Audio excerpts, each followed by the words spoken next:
Sejam todos bem-vindos ao projeto Aulas de Direito Civil. Hoje nós vamos começar com a aula 1 de Responsabilidade Civil.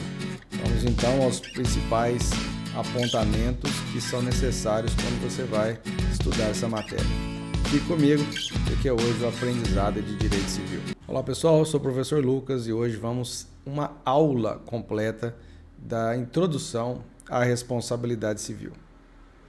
Bom, nós temos aqui algumas imagens, indicando situações como acidentes, uma criança que pode ter perdido seus pais, também por uma decorrência de algo que pode ter sido um acidente, um erro médico, uma discussão, uma briga, enfim. São situações que podem acarretar o fenômeno da responsabilidade civil. Então, nessa aula aqui de hoje, nós vamos pegar os aspectos introdutórios que não podem faltar se você quiser entender realmente como é que funciona a responsabilidade civil. Bom, um artigo indispensável é o artigo 186 do Código Civil, que prevê aquele que por ação, omissão voluntária, negligência ou imprudência violar direito e causar dano a outrem, ainda que exclusivamente moral, comete ato ilícito. Então, esse é o dispositivo do Código Civil que serve como base fundamental para se entender a ocorrência, então, do dever de reparar o dano. É interessante quando a gente vai falar em responsabilidade civil, em se fazer uma distinção básica entre responsabilidade contratual e extracontratual. E temos um conceito bastante interessante, que é o seguinte: a distinção entre responsabilidade contratual e extracontratual se assenta na pré-existência de relação contratual válida entre as partes, bem como no fato de o dano resultar do descumprimento de dever oriundo daquele vínculo. Então, não basta simplesmente a gente falar que é uma violação de cláusulas. Na verdade, é importante que fique claro que há um vínculo contratual entre as partes, porque você pode ter uma responsabilidade contratual que seja resultante de violação, por exemplo, da boa-fé objetiva. E ainda assim, nós teremos essa modalidade de responsabilidade civil, no caso contratual. Por outro lado, por exclusão, a responsabilidade extracontratual é exatamente aquela que foge de qualquer existência de vínculo prévio entre as partes. Responsabilidade civil, vamos aqui à ideia tradicional. A ideia tradicional é que a responsabilidade civil existe exatamente para reparar danos. Mas é preciso que façamos uma evolução neste conceito, chegando a uma visão mais moderna. Ou seja, a atual doutrina da responsabilidade civil, ela visa exatamente trabalhar numa ideia preventiva, evitar que os danos ocorram. Até mesmo fala-se em punição para os danos, porque com isso você adverte o causador dos danos para que novos não venham a ocorrer. Na verdade, a visão moderna da reparação civil, ela não se contenta apenas em reparar o dano que já ocorreu. Na verdade, a ideia é que novos danos não voltem a ocorrer. Nós temos dois regimes de responsabilidade civil. A responsabilidade civil por ato ilícito, que é a chamada responsabilidade civil subjetiva, aquela que decorre então de culpa, lato ou stricto sensu, e a responsabilidade civil objetiva, que é exatamente aquela que não depende de culpa, também chamada de responsabilidade por risco. Vamos analisar os elementos do ato ilícito do artigo 186.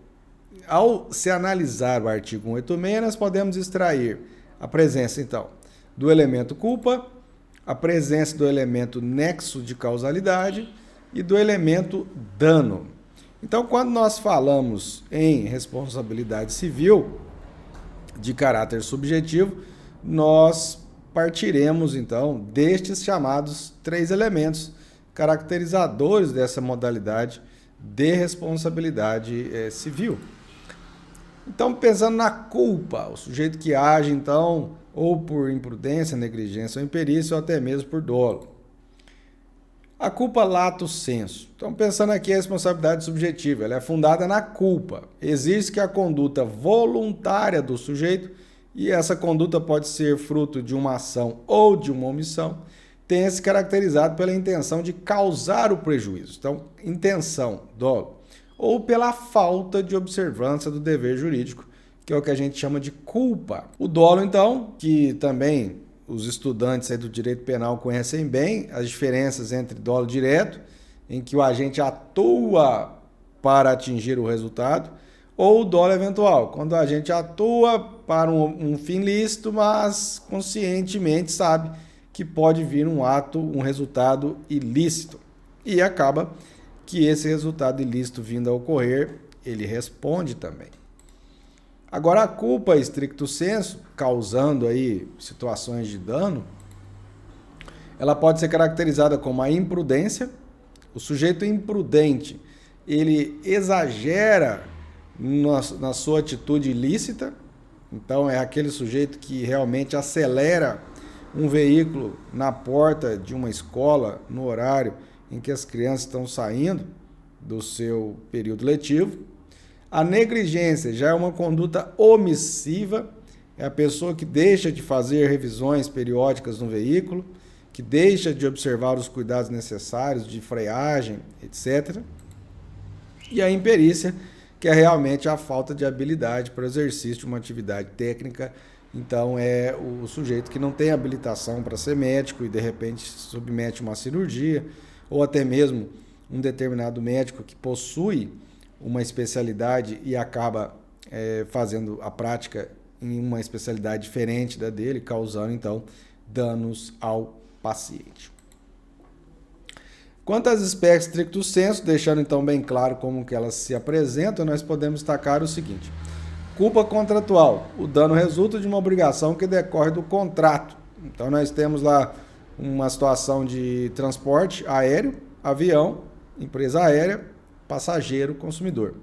E temos também a responsabilidade extracontratual. Entre o autor do dano e a vítima não há relação jurídica anterior, que é quando um veículo, seja ele um coletivo ou até mesmo um veículo, um automóvel, atropela, por exemplo, um ciclista, em que não há relação contratual nenhuma entre eles.